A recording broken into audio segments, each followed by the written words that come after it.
Hello, Ted speaking.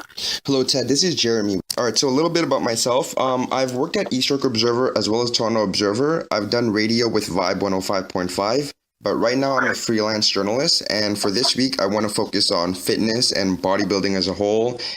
So would you consider bodybuilding a sport, or maybe not? So in my mind, I consider it a sport because of the training required to make you look the way you do. The problem that I see in modern bodybuilding and how it's going is that they try to make it too much of an entertainment thing when they're having a competition, like say the pinnacle competition is the Mr. Olympia contest every year in Las Vegas. Yep. And I think, I mean, if you look back, let's say 20 years ago, where the UFC started, and when it was the Ultimate Fighting Championships, when it first started, you had guys that weighed 150 and they were fighting 300-pound guys. There was no rules. It was eye gouging. There was, groin kicks. Exactly. It was just crazy. And it wasn't really considered a sport, and it definitely wasn't mainstream. It was an underground cult following until the Fertitta brothers came in, Dana White came in, and they said, look, we need to change this if we want to go mainstream. So they created weight divisions. They just basically made it kind of like boxing. They followed that, that kind of plan and said we need to make it, accessible to millions of people, and millions of people want to watch something that makes sense, that follows like a sporting type, let's say, format. So they created weight divisions. Everybody kind of, the three-round thing, and the championship round was 5 rounds, that kind of. So they put a lot of rules and a lot of things behind it, and also took out the stuff that, didn't really make sense, like, no kicking to the head on the ground, stuff that was dangerous and that would cause serious injury to athletes. So they made it very similar to boxing, but yet a lot more exciting and stuff like that. So I think that's where the bodybuilding has kind of gone the wrong way. In my opinion, if they reinstitute, weight classes, even at the pro division, and had, like, when Arnold's time, they had under 200 and over 200, and then the top 2 guys would compete for the Mr. Olympia. It was a lot more mainstream when, let's say, Arnold retired in the late 80s, and it just has gone the other way, because now it's just bigger, bigger, bigger. Yep. The guys have, like, these big bellies, they look pregnant, and the general public look at that and automatically associate with drug use, and that's a turn off for most people. And they also see these guys that there's no way they'd ever be able to look like that, so it's unattainable. When I was young and I saw Arnold, I was like, wow, I'd love to look like that. Or Frank Zane, or these guys, they were like crazy looking, but it wasn't totally unattainable for someone to say, you know what, if I work hard, and put my time in, in 10 years I may be able to look like that. But you see guys like nowadays, and it's like, forget it, they're never going to even try it. And most people don't even want to look like that. That's the problem, right? I think they need to, they're going about the right thing by reinstituting classic physique and trying to bring back, that classic era of bodybuilding where they have height and weight restrictions.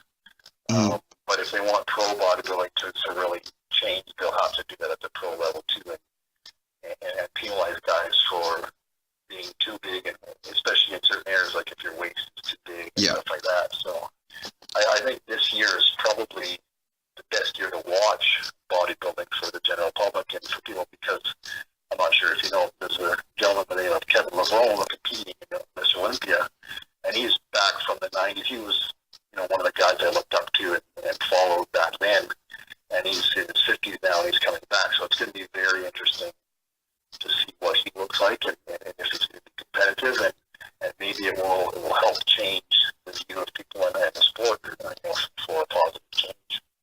So you brought up modern bodybuilding, and I know that nowadays the judges have kind of strayed away from judging the posing routine. What do you feel about that? How do you feel about that?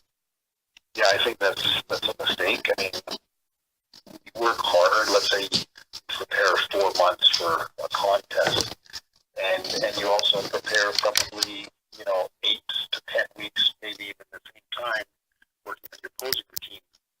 And it's a lot of effort when you're diving for a show, and you're hungry, you're tired, you got to train 2 hours in the gym, you have to do an hour of cardio, then you got to come back and you got to do an hour of posing practice. It's exhausting. Mm-hmm. And for them not to actually judge and get credit for it, I think is a mistake.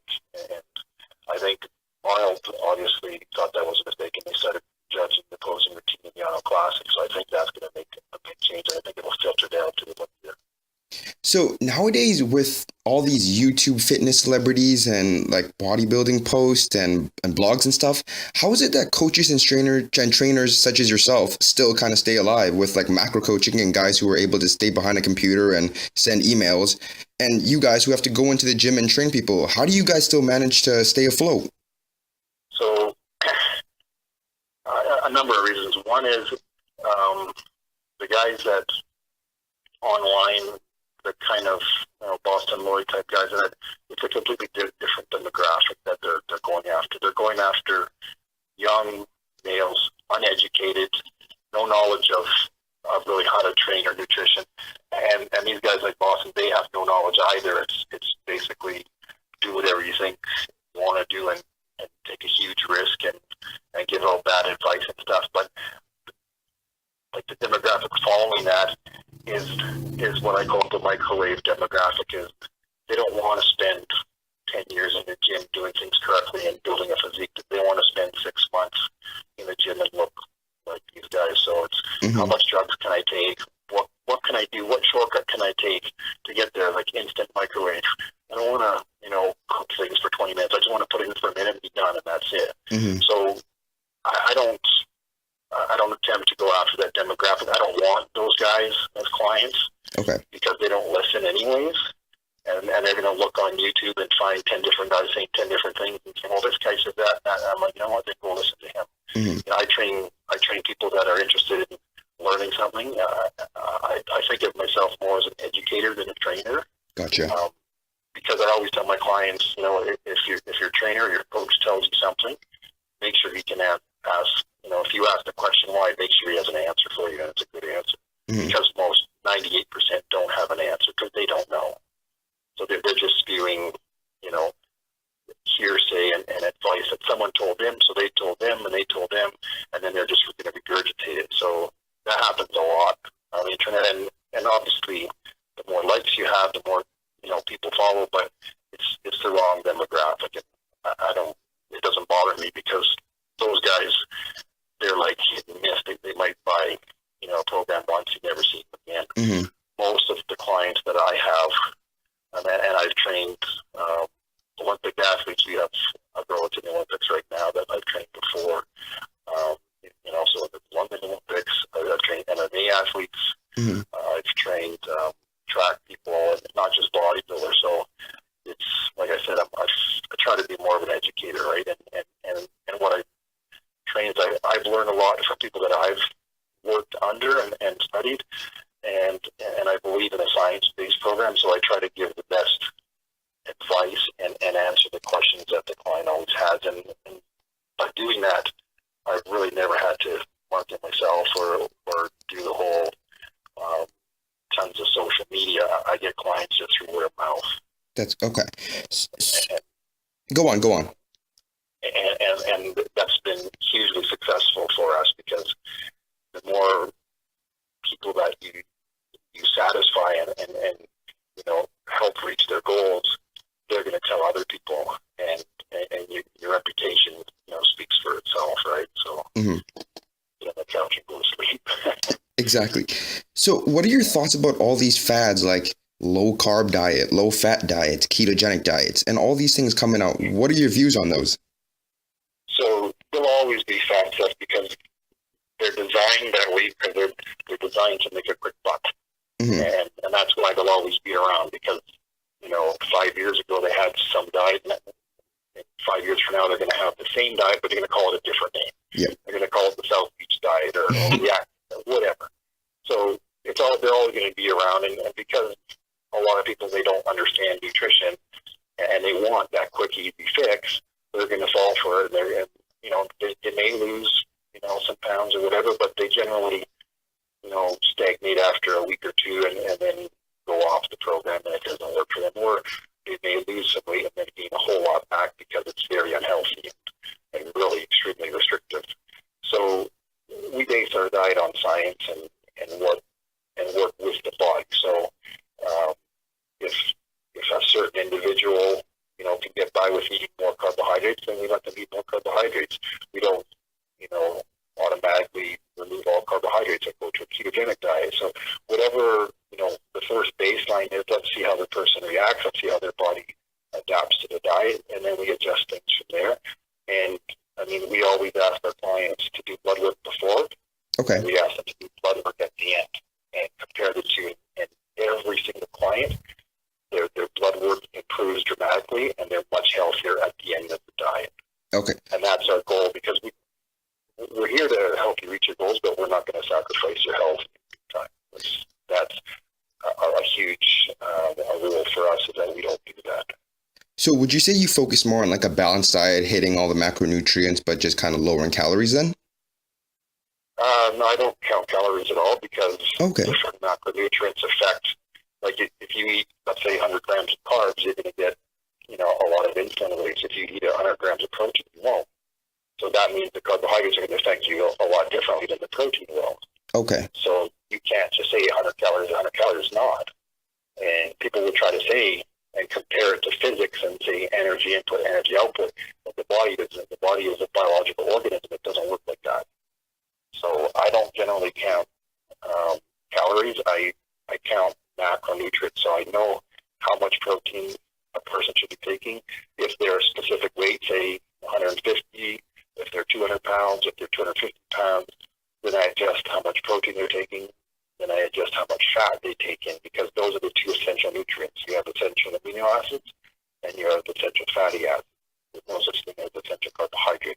Mm-hmm. Carbohydrates are basically used for fuel, and that's it. That's all they're used for. They're like putting gas in your car. So some people, they can have a full tank of gas and still burn a lot of fat, and other people, they need close to an empty tank to burn a lot of fat. So it really depends on the person. So like I said, we start people and kind of cut their carbs slowly and see how they react. And if they react well, we'll leave them in and they'll do fine. And some people, you have to cut them way back. So like for myself, I know I have to cut my carbs way back in order to lose fat. And I didn't really know that until I started to compete and worked with a few guys that, knew a lot and I learned off of.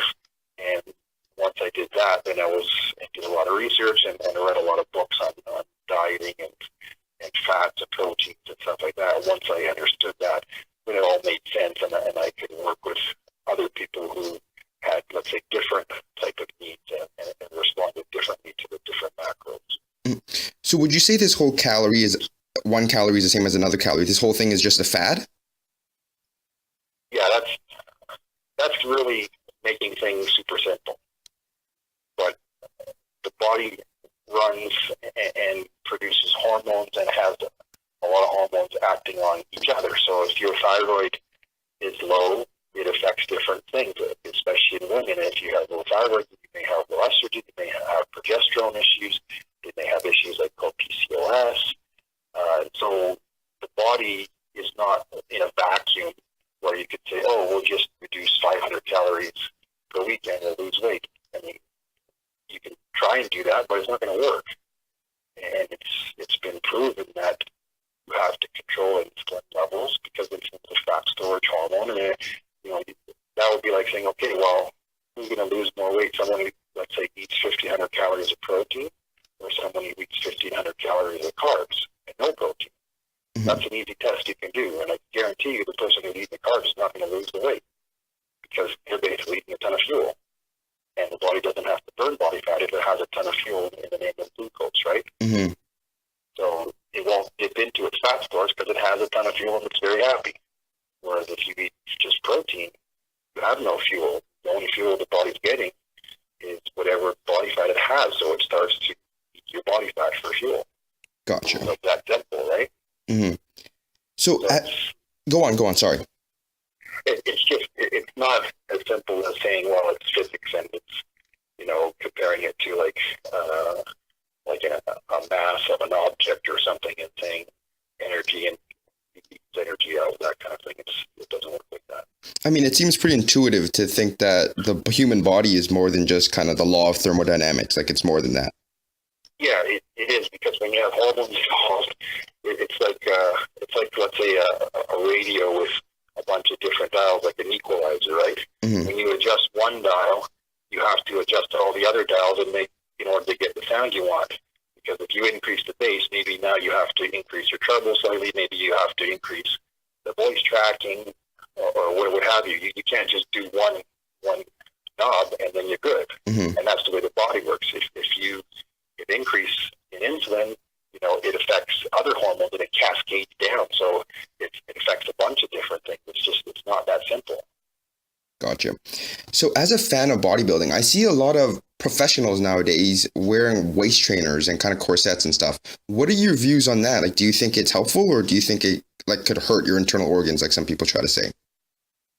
Well, I know guys that, like I wear a belt when I train, and I know it does help keep your waist tighter because it's basically almost forcing you to contract your abs and keep your waist small, right? Yeah. As opposed to letting your waist protrude. So on a lot of lifts, if you weren't keeping your waist tight, say squats or deadlifts, it can expand quite a bit. And guys are really fighting, especially now at the pro level, that trying to keep their waist as small as possible because they want that classic taper. Mm-hmm, like you said. So that happens a lot. Guys are wearing belts and trying to keep it tight. So it does help, I believe, to a point. I mean, but it's not going to, help if you have a terrible diet or something like that. So it's kind of in combination with everything. You still have to, do some abdominal training, core training, make sure, you have strength in there to really suck in your waist, and you have to be conscious of that when you're on stage to keep your waist tight, as opposed to if you relax and it kind of spills out, then that's not going to look good. So yep. It's very much a conscious thing too, that you have to always be aware of that. Okay. And that's posing, right? Posing is just, it takes practice. It's a lot of hard work, and it's easy to pose, let's say, a bicep, but when you're in bodybuilding, if you're posing your biceps, you're also flexing every other muscle in your body, from your toes all the way up, calves, quads, glutes, back, everything, because people are looking at you. They don't just look at your biceps; they look at the entire body. Mm-hmm. So you can't just flex your biceps; you have to flex everything, so it looks good. Gotcha. Perfect. Thank you so much, Ted. I really appreciate you talking to me.